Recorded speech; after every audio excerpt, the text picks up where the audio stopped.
de aliança, Deus de promessas, Deus que não é. Bom dia, meus amados, que a paz e o amor de Deus esteja sobre a vida de todos vocês. Amados, hoje eu vou dar uma corridazinha, porque eu vou falar sobre a meditação logo de segunda, terça e a leitura bíblica do final da meditação. Então vamos lá.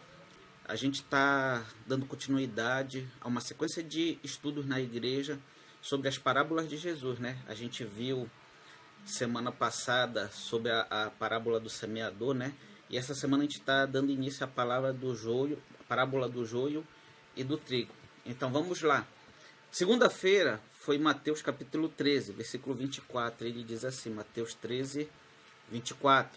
Jesus contou outra parábola e ele disse: o reino do céu é como um homem que semeou sementes boas nas suas terras. Certa noite, quando todos estavam dormindo, veio o inimigo e semeou no meio do trigo uma erva ruim chamada joio, e depois foi embora. Amém? Então aqui segunda-feira, algumas coisas vamos logo esclarecer. Os elementos, os personagens dessa parábola do joio e do trigo, né? Primeiro, o que é o joio? O que é o joio? Né? O que é a semente? Semente a gente já viu na parábola passada, que é a palavra de Deus. Mas também nessa meditação aqui, o trigo, né? Ele representa os filhos de Deus, aqueles que vão ser salvos. Aqueles que no último dia Jesus vai vir e buscar, né? Para viver no seu reino. E o joio é aquele que se parece trigo, né? Cresce junto com o trigo, no mesmo ambiente, com os mesmos nutrientes, mas na verdade a Bíblia diz que ele vai ser cortado e jogado no fogo para ser queimado, né? Ou seja, são aqueles que não vão subir aos céus junto com Jesus Cristo, quando ele vier buscar a sua igreja, né? Buscar aqueles que ele chama de filhos. Então ele fala do joio, da semente, né? Fala do trigo, ele fala do campo. O que é o campo? O campo nessa parábola ele significa, mais uma vez, o nosso coração, a nossa vida, esse mundo, né? Ou seja, a nossa vida, o nosso coração, o nosso íntimo, né? É o campo, né? O nosso coração, a nossa mente. Aí eu botei aqui na meditação o trigo, a semente, palavra de Deus, né? O campo, nosso coração, nossa mente, nossa vida. E o homem, quem é o homem? Aqui, Jesus. A parábola diz que teve um homem que ele era o dono do campo e ele semeou essas sementes. Quem é esse homem? Esse homem é Jesus Cristo. E diz que durante a noite veio um outro homem e semeou o joio no meio do trigo. Quem é esse outro homem? É Satanás, né? Que semeou o joio no meio do trigo. Aí continuando a meditação aqui. Vamos ler novamente com atenção o versículo da versão. Eu puxei uma setinha e escrevi aqui. A parábola, a palavra é o semeador, objetivo da salvação. Esse é o objetivo máximo. Escrevi aqui. Ou seja, aquele homem que semeou, ou seja, Jesus Cristo, qual é o objetivo máximo dele quando ele semeia essas palavras? É salvar as pessoas, é salvação. Então esse deve ser o objetivo máximo da igreja, a salvação. Hoje em dia a igreja está perdendo muito foco para muitas outras coisas. Fala de várias coisas, mas não fala de salvação, não fala de mudança de vida, não fala de mudança de comportamento, não fala de vida eterna, de reino, né? Então a igreja às vezes está perdendo o foco principal. Jesus veio, ele pregou o ministério dele, tudo teve um só objetivo: salvar pessoas para o reino. Amém? Eu botei aqui semente, palavra, coração, campo, o homem é Jesus, né? Aqui, continuando a meditação de segunda-feira, eu queria atentar para outra coisa muito importante que ele fala aqui. Os filhos do reino e os filhos do mal vivem juntos. Aqui, ó. Os filhos do reino e os filhos do mal vivem juntos. Aí eu puxei aquela velha setinha, né? Que eu faço as minhas anotações e escrevi o seguinte. Pessoas julgam a igreja por más ações de pessoas. Portas estão abertas para todos, bons e ruins. A igreja perfeita só vai ser no céu. Então o que é que ele quer dizer aqui? O joio e o trigo, eles cresceram junto. Gente, tem muitas pessoas que julgam a igreja por atitude de irmãos, de pastores. Ai, eu não vou para a igreja porque os crentes são isso, o pessoal da igreja é aquilo, o fulano fez isso. Ah, eu saí da igreja porque o pastor fez isso ou fulano me fez isso. Aqui a Bíblia diz que o joio e o trigo crescem junto. Nem todo mundo que está na igreja é salvo. Nem todo mundo, quando Jesus voltar, ele vem buscar os cristãos. Aí, eu sempre digo nas mensagens, a igreja está... Muitas igrejas têm 90% de cristão, 90% de crente e 10% de cristão. A Bíblia diz que ele vem buscar os cristãos, a igreja. Não está dizendo que ele vem buscar todo mundo que está ali. Nem todo mundo que está ali é trigo. Tem muitos ali que são joio. Entendeu? E depois a gente vai falar qual é a diferença entre o joio e o trigo, mais lá na frente. Não é verdade? Então, a porta da igreja está aberta para todo mundo entrar. Vai entrar gente boa, gente que quer ajudar os outros, gente que quer amar, gente que quer conhecer de Jesus Cristo. Mas a igreja está aberta para entrar estrupadores, para entrar estelionata, para entrar mentirosos, para entrar gananciosos, para entrar pessoas que só querem se aproveitar dos irmãos. Então a igreja está aberta para todo mundo. A igreja perfeita só vai ter lá no céu, no dia que Jesus vier e arrebatar aqueles que ele vem buscar, os filhos que dão frutos, e depois a gente vai ver os frutos antes de terminar a meditação de segunda-feira. Então Jesus ele vem buscar essa igreja, né? As pessoas julgam, falam mal da igreja por atitude de pessoas, ou de pastores, ou de líderes. Gente, a salvação é individual, ela é sua individual. Quando Jesus vier buscar, ele não vem te qualificar pelas pessoas que estão ao teu redor. Então você não vai ser julgado pela atitude. Ah, mas eu fiz isso porque o fulano fez aquilo, ou deixou de... Não, é tu com Deus, são as tuas atitudes com Deus. Continuando a meditação aqui. Gente, ele fala de algumas qualidades, que está descrito lá em Mateus capítulo 5, né? São os frutos do Espírito. Então, Jesus ele fala, salvação.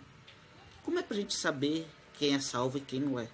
Não tem como, só Deus sabe quem é salvo e quem não é. Mas a Bíblia diz que pelos frutos a gente consegue observar aqueles que são de Jesus e os que não são. Quem é de Jesus dá frutos, tem que dar frutos. Lá em Mateus capítulo 5 ele dá uma sequência de frutos que os cristãos têm que ter para qualificar que realmente são de Jesus Cristo.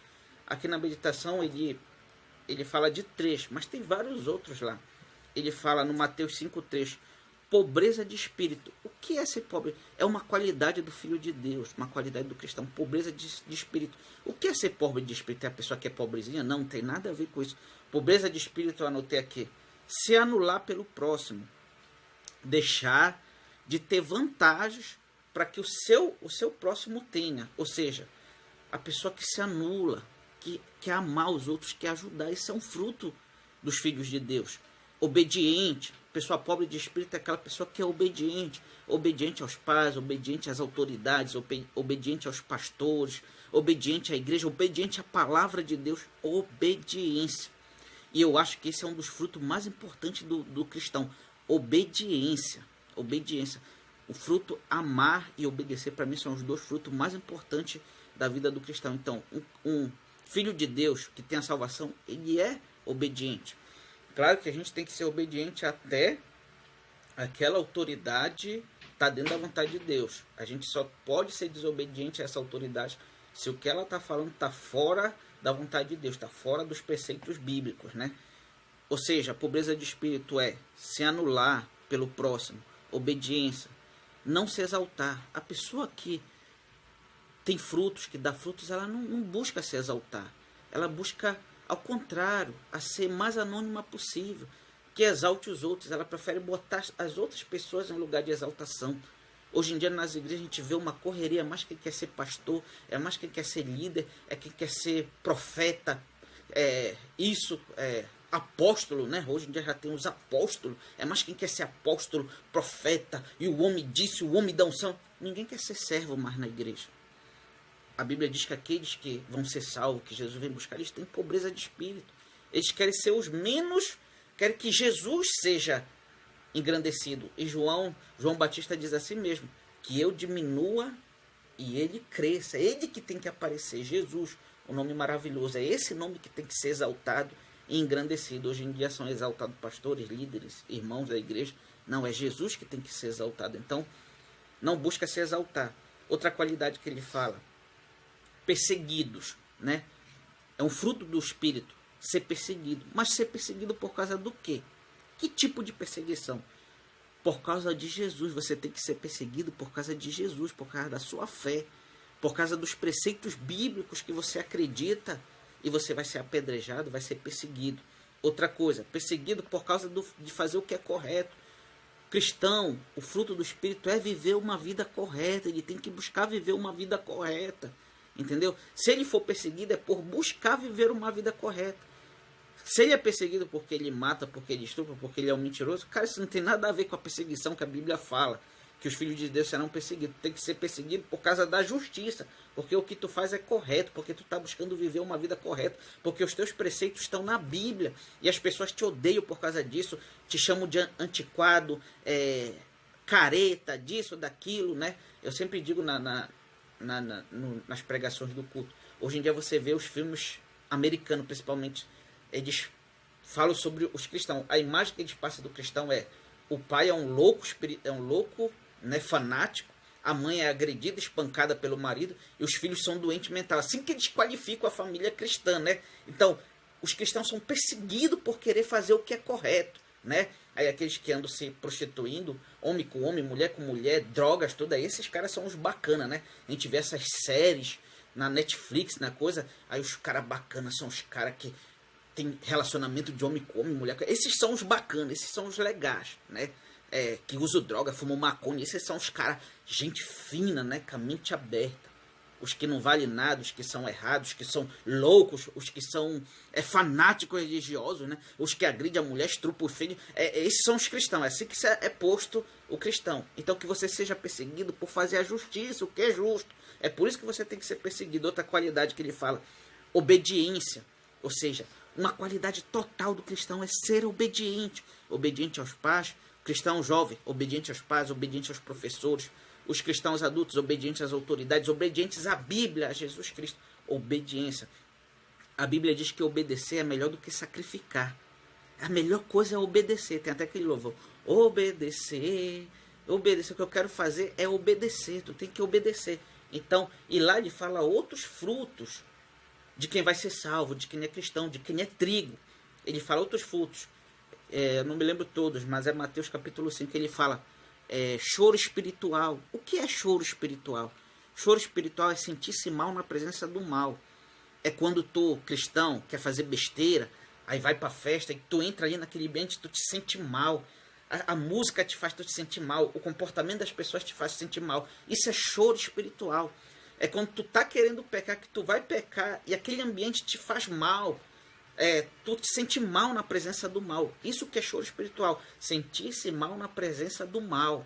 Ou seja, quando tu está diante do pecado, aquilo te faz mal, te faz te sentir mal. A bebedeira, as farras, a imoralidade, todo o ciclo de pecado ali, aquilo te faz tu te sentir mal. A Bíblia diz que isso é um fruto daqueles que vão ser salvos, que Jesus vem buscar. É sentir-se mal na presença do mal.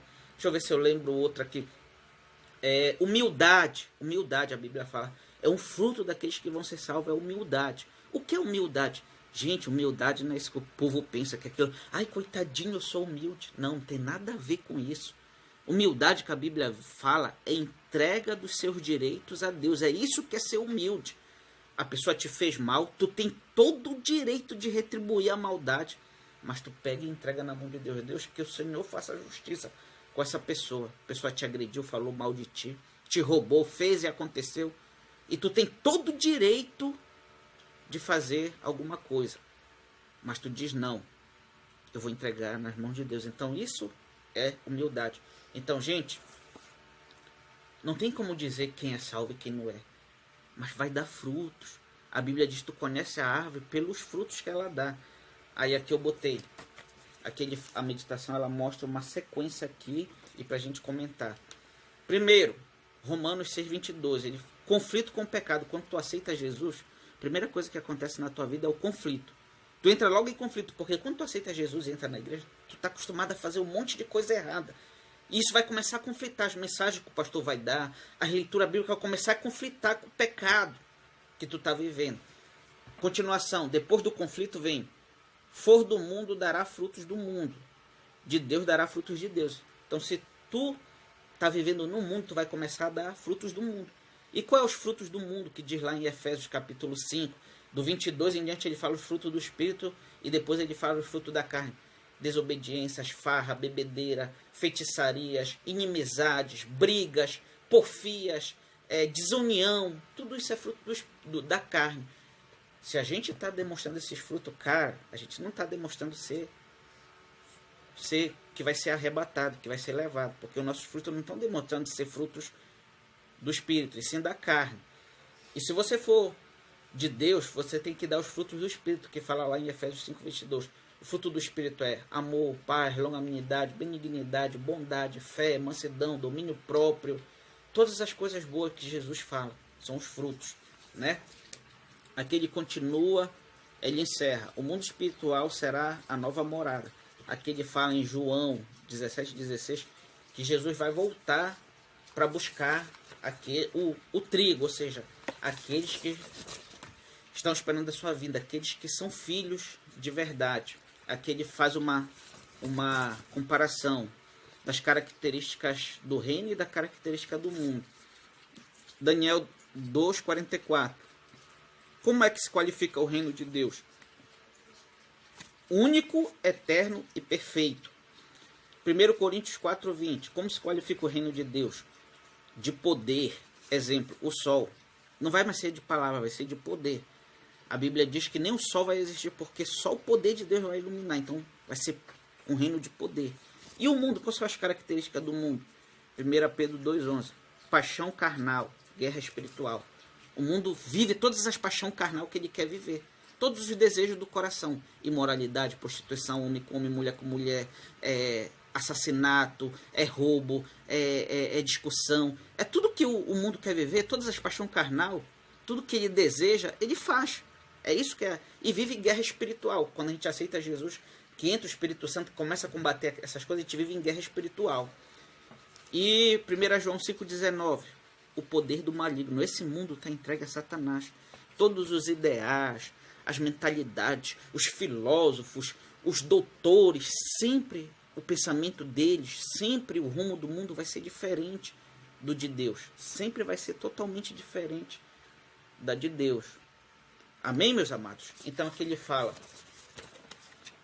do joio, ele fala do semeador, que é Jesus, ele fala do campo, que é o teu coração, a tua vida, ele fala do joio, que é aqueles que parecem cristãos, né, que estão crescendo no meio do trigo, mas na verdade não são cristãos de verdade, que no último dia Jesus vai voltar e vai separar o que é cristão e o que não é, né? E ele fala do trigo, que são os cristãos, e o trigo precisa dar frutos para demonstrar que é uma árvore boa, precisa dar os frutos do Espírito para demonstrar que é uma árvore boa, porque se não der fruto, a Bíblia diz que ele será cortado e lançado aonde? No fogo, porque uma árvore que não dá fruto não serve para nada, né? A Bíblia diz, não serve para nada. Então, eu vou fazer o seguinte, eu vou cortar o vídeo aqui e essa é a meditação de segunda-feira. Eu vou fazer uma outra, senão o vídeo vai ficar muito longo, vai ficar ruim de mandar pelo Zap e pelo grupo da igreja. Então, essa foi a meditação de segunda-feira, meus amados. Eu vou dar logo depois a meditação de terça-feira. Então, que a gente fique na paz do Senhor Jesus Cristo, que o Senhor nos abençoe e que a gente demonstre sempre ser trigo, sempre demonstre as qualidades de frutos bons. A gente ainda está cheio de fruto mau, então a gente tem que pegar esses frutos maus e começar a retirar da nossa vida e pegar os frutos bons e botar no lugar desse. Esse é o trabalho da salvação, esse é o trabalho da vida cristã. Amém? Missão Batista Belém, que Deus abençoe a sua vida e lembre-se disso, uma igreja firme na palavra. Amém? Oh, aleluia. Tu és o Deus que jamais falhou. Tu és o Deus que não pode mentir. Tu cumpriste as tuas promessas na vida de Abraão, de Isaac, de Jacó. E eu sei que o Senhor cumprirá também as tuas promessas na minha vida. Eu sei que os teus olhos estão em mim, Senhor. Oh, aleluia. Sei que os teus olhos sempre atentos permanecem em mim.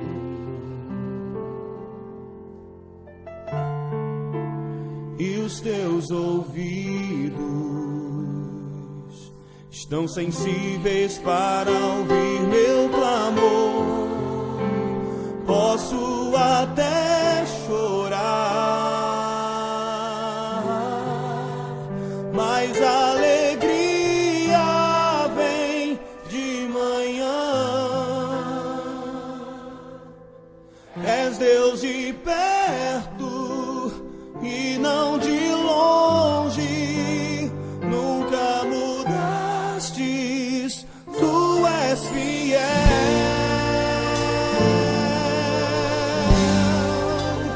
Deus de aliança, Deus de promessas, Deus que não é homem pra mentir.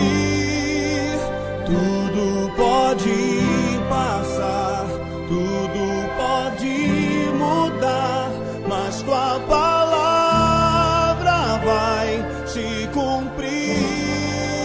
Eu sei que os teus olhos estão em mim, Senhor.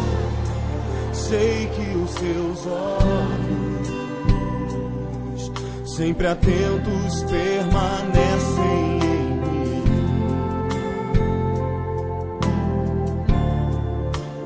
E os teus ouvidos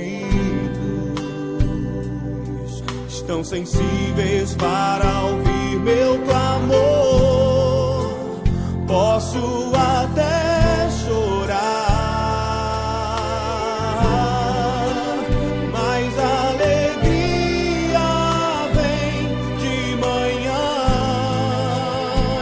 perto, és Deus de perto e não de longe, nunca mudastes, tu és fiel.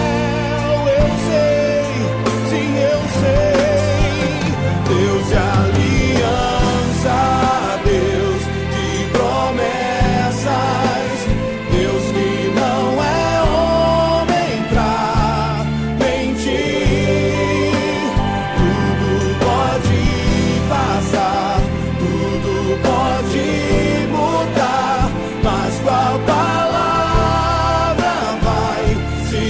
levante as suas mãos a Ele, declare: Deus de aliança, Deus de promessas, Deus que não é homem pra mentir. Tudo pode passar, tudo pode mudar, mas tua palavra vai se cumprir. Posso enfrentar o que for, eu sei quem luta por mim. Seus planos não podem ser frustrados. Minha esperança está nas mãos do grande eu sou. Meus olhos vão ver o impossível acontecer. Vai se cumprir, creia. Deus de aliança, Deus de promessas, Deus que não é homem pra mentir. Tudo pode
se cumprir tua palavra, Senhor.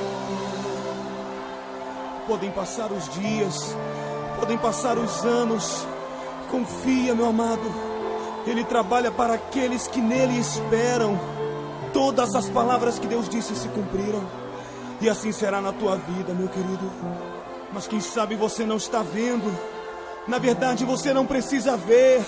O que você precisa é crer, porque Ele fará. Toda promessa passa pelo teste do tempo. Ele está provando o teu coração, Ele está forjando o teu caráter, para que você desfrute da plenitude da bênção do Senhor. Oh, saia do lugar que limita a tua visão. Olhe para o céu, levante as suas mãos e cante. Deus de aliança, Deus de promessas, Deus que não é homem pra mentir. Tudo pode passar, tudo pode mudar, mas tua palavra vai se cumprir. Deus de aliança, Deus de promessas, Deus que não é homem pra mentir. Tudo pode passar, tudo pode mudar, mas tua palavra vai se cumprir. Obrigado, Senhor. Obrigado pela tua fidelidade.